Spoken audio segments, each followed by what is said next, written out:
हमने इसके एनालिसिस किए हैं, चेक किया है, ऑब्जर्वेशन किया है, तो हमें जो कुछ उसमें नज़र आया है हमने लिखा उसमें सबसे पहला पॉइंट है आउटर रिंग जो है उसने रोटेट किया है, अंदर हाउसिंग के अंदर आउटर रिंग रोटेट किया है। दूसरा पॉइंट ग्रीस के साथ पार्टिकल जा रहे हैं। तीसरा पॉइंट जो है मॉइस्चर है। चौथा पॉइंट है जो फिटीक के ऊपर पिटिंग हुई है। पहला है आउटर रिंग रोटेशन। आपने जो ये इंप्रेशन चेक किए खड़े रहे, आपने जो इंप्रेशन चेक है आपने कहा ये रोटेशन के मार्क्स हैं जिसमें चांसेस हैं कि ये हाउसिंग के अंदर रोटेट कर गया है ये बेरिंग। अगर ये रोटेट कर गया है तो ये इसके लिए ठीक है या गलत है? गलत है। अगर इसको हमने रोकना हो तो हमें क्या करना पड़ेगा? हमें सर हाउसिंग में मॉडिफिकेशन इंटरफेरेंस क्रिएट करनी है जो स्टैंडर्ड के मुताबिक हो। सबसे पहली चीज आपने ये जाके चेक करनी है कि उसका साइज है क्या, सबसे हाँ टॉलरेंस पहले चेक करनी है और मेजर कर लेनी है। फिर उसकी जो हाउसिंग की जैसे तरीका हमने मेजर करने का कल सीखा, मेजर करेंगे और देखेंगे कि हम कितना आउट है। अगर आप इन है उसके अंदर हैं तो ये पॉइंट नल एंड वाइड हो गया। अगर आप आउट हैं तो ये स्टैब्लिश हो गया कि वाकई लूज है। हम इसलिए कहते हैं कि हम यहाँ अजम्पशंस पे ना जाएं। मैंने ये मार्क्स देखे, मैंने कहा यार वो लगता है ये रोटेट किया, भाई आपकी तो हाउसिंग ठीक नहीं है।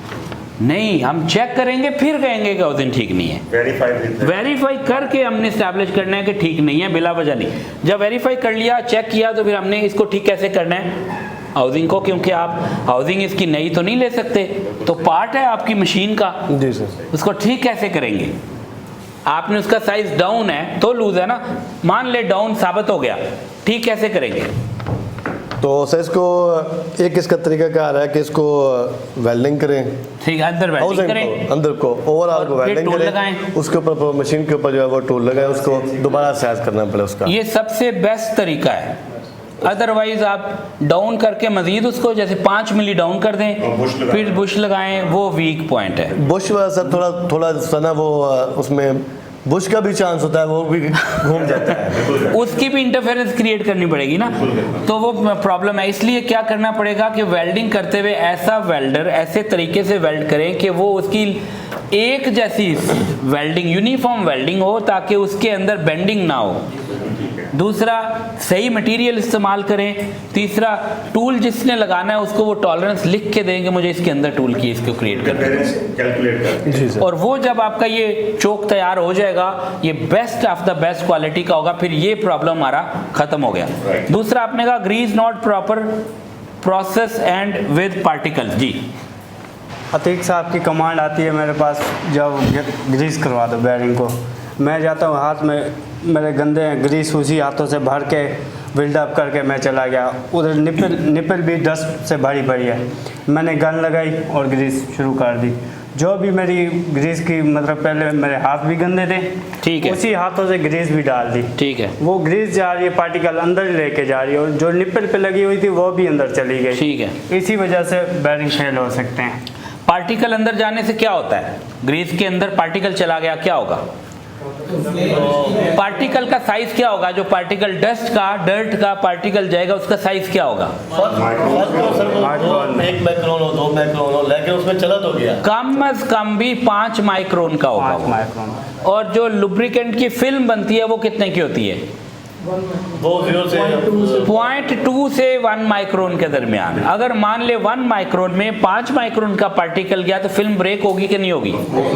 जहां ब्रेक होगी फिल्म, वहां पे पिटिंग होगी कि नहीं होगी? मेटल टू मेटल कांटेक्ट होगा कि नहीं होगा? जब वो होगा तो इसका मतलब बेरिंग आपकी क्वालिटी कम होनी शुरू हो जाएगी। इवेंचुअली एक टाइम आएगा जब नॉइज और आवाज आना शुरू हो जाएगी। तो इसको रोकेंगे कैसे?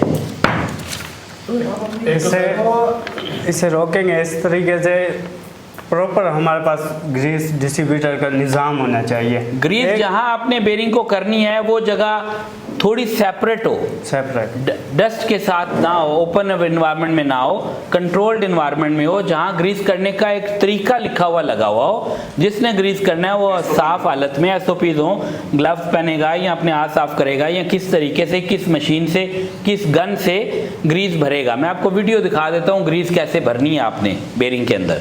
तो ये पहला आपने रोक लिया पार्टिकल जाने का। और दूसरा जो आपने रोकना है वो सील चेंज जो आपने की, सील की जगह आपने ओ रिंग लगा दिया, उसके अंदर भी पार्टिकल और मॉइस्चर जाने के चांसेस हैं क्योंकि पानी चलता है साथ, पानी चलता है, उसको भी हमने रोकना है। वजह यह है कि ये 1.5 महीना 2 महीना इंस्टॉल होने के बाद आइडल पोजीशन में खड़ी रही है मशीन। खड़ी रहने के अंदर मॉइस्चर जाने का, एम्बिएंट एटमॉस्फेरिक मॉइस्चर जाने के चांसेस होते हैं। जब वो जाएंगे और ग्रीस रुकी हुई है तो वो जब भी मॉइस्चर जाएगा ना, जब भी मॉइस्चर जाएगा तो वो मॉइस्चर जाके रोलिंग एलिमेंट के दोनों तरफ मॉइस्चर अपनी जगह ग्रीस के अंदर बना लेता है और वहाँ इरोड क्रोजन करना स्टार्ट कर देता है। कंटामिनेट हो गया ना, ग्रीस बेचारी का तो खराब हो गया ना। अब उस ग्रीस के अंदर जब आप चलाएंगे तो वो ग्रीस नहीं कर रही, तो उसकी वजह से आपकी सरफेस डैमेज होना शुरू होती है, जिस वजह से फटीग आने के चांसेस बढ़ते हैं। जो बेरिंग 3 साल चलना था वो 3 महीने 6 महीने या 9 महीने में डिटीरियोरेट होके ख़राब हो जाता है। तो सीलिंग अरेंजमेंट को देखते हुए आप अपना इम्प्रूव करके पहले नंबर पे ये भी करें कि वो आप चांसेस एलिमिनेट कर दें कि मॉइस्चर या डर्ट पार्टिकल वहाँ से जा सके। तो ये चैप्टर भी हमारा क्लोज हो गया। अगला पॉइंट क्या है जी, surface getting pitting inner ring. Pit, अब इनर रिंग पे जो पिटिंग हुई है, ठीक है, ये जैसे हमने मार्क्स लगाए हैं, ये पार्टिकल आने की वजह से भी हो सकती है, ये मॉइस्चर आने की वजह से भी हो सकती है। 2 चीज़ें हमने एलिमिनेट करने का तरीका स्टैब्लिश कर लिया, जिस वजह से ये कल को नॉइज में कन्वर्ट होगा, जो कि हुआ और आपने इसको चेंज किया। तो ये हमारा जो है, इससे हमने कितनी चीज़ें सीखी इस एक बेरिंग के इंस्पेक्शन से? काफ़ी सारी। ठीक है, अच्छा ये एक आप हमें बताएं। हाँ, ये 100% मैं आपकी बात से एग्री करता हूँ। और ये जितने पॉइंट आपने लिखे हैं ज़बरदस्त लिखे हैं। नंबर 1 आपकी एक तो ग्रिप है एप्लीकेशन के डिज़ाइन और उसके ऑपरेशन पे। नंबर 2 आपने जो सीखा कल और आज उसकी बुनियाद पे ऑब्जर्वेशन बड़ी ज़बरदस्त की है। और एक एक पॉइंट को, वो जो पॉइंट नहीं भी नज़र आ रहे थे अपेरेंटली, आपने उनको आइडेंटिफाई करके नोट डाउन किया।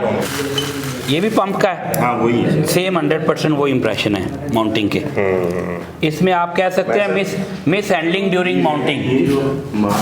ये देखो, ये जहां ब्लैक है वहां टच नहीं कर रहा शाफ्ट से, इसका मतलब इसकी शाफ्ट के अंदर साइज में प्रॉब्लम है, तो शाफ्ट का साइज ठीक करें। प्रॉब्लम भी हो सकता है, और हो सकता है जब चोट मारने वो काटता हुआ जा रहा है, जो काटने के पीछे वो ऊपर, ये तो उतारते हुए आए हैं, ये इशू नहीं है, आप इसकी वजह से फेल नहीं हुआ। ब्लैकनेस की, ये जो ब्लैकनेस है ना, वो तो काटता हुआ जा रहा है, आप सही कह रहे हैं, लेकिन वो क्योंकि वो इक्वल नहीं है ना सिलेंड्रिसिटी, तो कहीं ना कहीं टच कर रहा है, कहीं नहीं कर रहा है। जहां जहां वो काटता जा रहा है वहां टच कर रहा है, बाकी नहीं कर रहा, बाकी जंग लग रहा है। और एक और बात याद रखें, जहां जहां अगर ये मजीद चलता रहे और ये जंग बढ़ता जाएगा ना, तो इसकी इंटरनल क्लियरेंस लॉस होगी और पिटिंग होके वो हाल हो जाएगा जो उसका हुआ है। सर इसके अंदर तो बहुत ज्यादा निशान आए हुए हैं। हाँ, अब इसके भी हम अगर उसी तरह से देखें, देखो कितना घूमा है ये शाफ्ट में, इसकी शाफ्ट इतनी डाउन है, आपकी सोच है।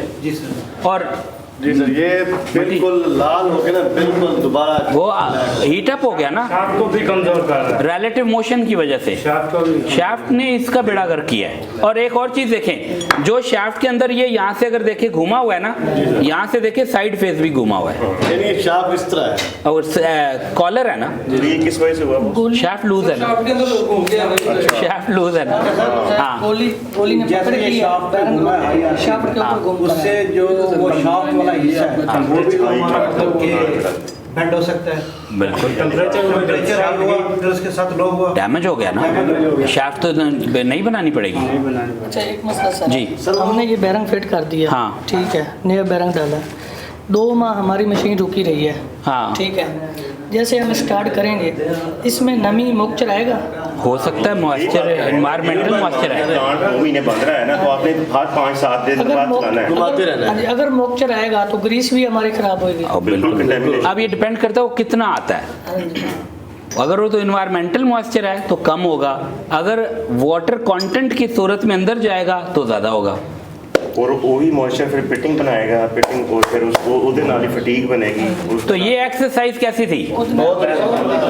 अब आपने पता क्या करना है, अपना यहाँ एक रूम ऐसा बनाए प्लांट पे जिसको technical damage failure analysis room का नाम दे दे। जो बेरिंग टूटे काट के रखें, सारे बोले भाई बताओ इसकी मैं ऑब्जर्वेशन नोट करूं क्या है। अब हर ऑब्जर्वेशन का हल बताएं, आपके सारे मसले हल होना शुरू हो गए। नंबर 1।